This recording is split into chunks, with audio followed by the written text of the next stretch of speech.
Good everyone, this is Ed, your chess coach. If you want to improve your chess skill or enhance your chess understanding, allow me to be part of your progress. And let's study this avoiding these traps. We will be discussing 5 traps. So let's check our first one.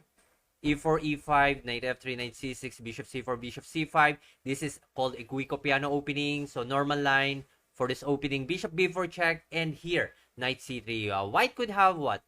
Move bishop d2, neutralizing the bishop on b4. Whoever, white is planning to trap the black here. So we will be playing black, and black will fall into a trap. So we will be, of course, studying how to avoid to fall into this kind of trap. So let's continue. I gotta show you how black falls into a trap here.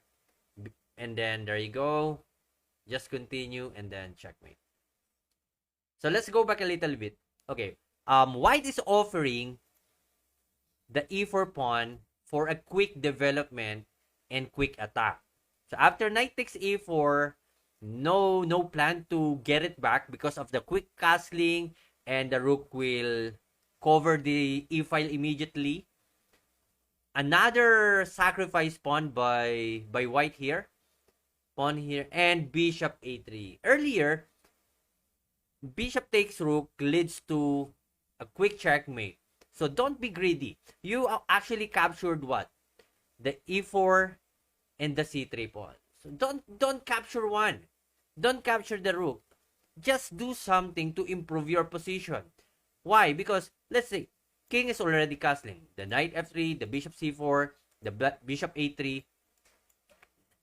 These pieces are anytime to attack your king. And look your pieces. The only developed pieces here are knight and the bishop.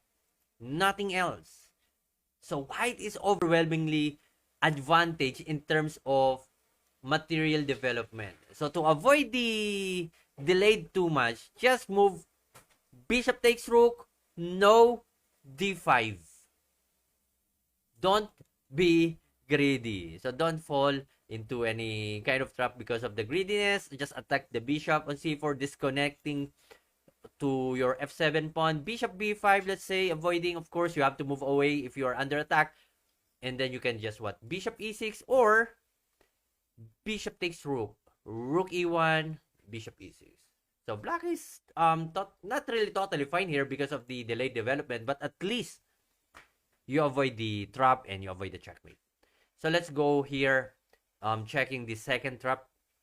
Albin counter gambit, d4, d5, c4, e5, sacrificing the pawn. So the black here is hoping that white would fall into this crazy quick attack and trap. Check. And here, of course, the king cannot capture the pawn because that would be a goodbye queen. Under promotion, pawn takes knight, promoting with a knight, checking the king. Rook takes, bishop, and that's a goodbye one. So how to avoid this trap? So after d4, c4, e5, that's okay to capture the pawn and then d4. The purpose of moving d5 to d4 is to prevent the knight to develop on c3. So instead of you moving e3 here and challenging the pawn, you can just what? Move knight f3. Just develop the piece. Knight c6, knight bd2, let's say knight g7, knight d2, knight f5. So it's a better position compared to what we just saw earlier. All right, let's check our third trap to avoid. If you are French defense fan and you love using this opening, you must avoid this one. Advanced variation. You must avoid this. This discovered attack trap. So that's a goodbye queen, actually. So how to avoid this one? Let's go back a little bit.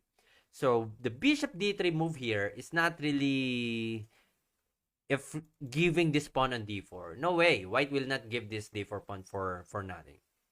The goal is to go for bishop b5 check and capturing whatever piece on the d4 square. So to avoid that one, just go bishop d7. Immediately cover the possible bishop b5 check. Or you can just what? Capture bishop d7, then bishop e2. So that's totally fine. Just avoid Just don't be greedy. Just don't capture any free pawn. That would be a poison one. Let's go for our fourth one. Caro-Kann opening. I've tried this opening. When I was playing for white, I, successfully trapped my opponent with the same checkmate. Sixth move checkmate. D6, and then smothered checkmate. So that is sixth move checkmate.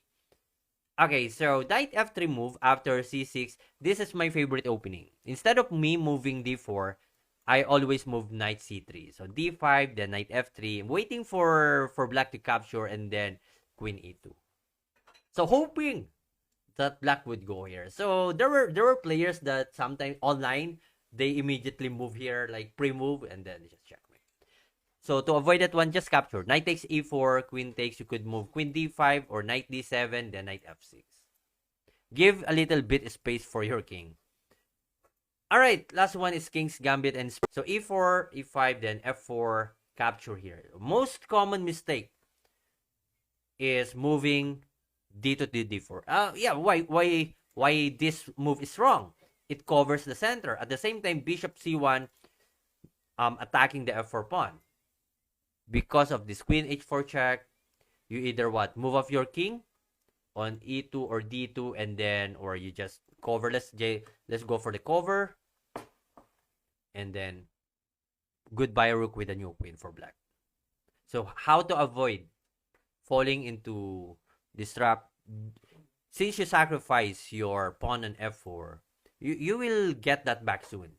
Just move knight f3 to avoid the queen h4 check. Just cover all the possible counter and quick attack of black here.